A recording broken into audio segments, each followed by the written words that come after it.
रसूलुल्लाह सल्लल्लाहु अलैहि वसल्लम ने फरमाया कि जब किसी बंदे से गुनाह होता है और वो अल्लाह के सामने हाथ उठा के तौबा करता है तो अल्लाह फरिश्तों से कहते हैं कि देखो ये मुझसे तौबा कर रहा है ना, तो इसको यकीन है कि कोई खुदा है, कोई रब है जो इसके गुनाह पे सजा भी दे सकता है और मुआफ भी। हालांकि अभी अल्लाह ने सजा दी नहीं है, कोई नजर भी नहीं आ रही सजा इसको यकीन है कि मेरा कोई रब है जो इस गुनाह पे सजा भी दे सकता है और माफ भी कर सकता है, तभी ये मुझसे गिड़गिड़ा के माफी मांग रहा है। तो मैं इसके अमल की लाज रखता हूं। इसका ये ना, बहुत से गुनाह करते हैं, नहीं हाथ उठाते अल्लाह के सामने, और अल्लाह को देखने के बाद तो सारे ही हाथ उठाएंगे, तो फिर तो सारे उठा लेंगे हाथ, तौबा करेंगे।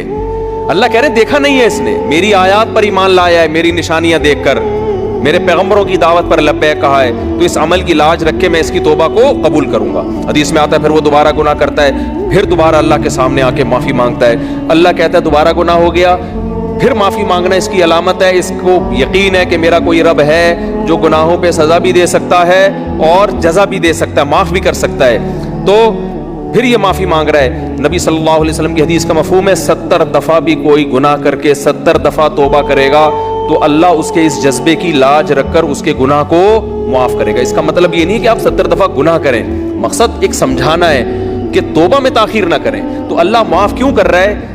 इसके इस तौहीद वाले नजरिए की बेस पर कि इसको पता है कि मुझे गुनाह माफ करवाने के लिए मेरे पास अल्लाह के सिवा कोई ऑप्शन नहीं है।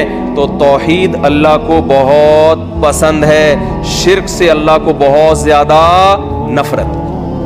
तो ये 4 शर्तें भाई जिसमें पाई जाएंगी, फिर वो आप अमल करोगे तो अमल क्या कहलाएगा? इज कॉल्ड अच्छा।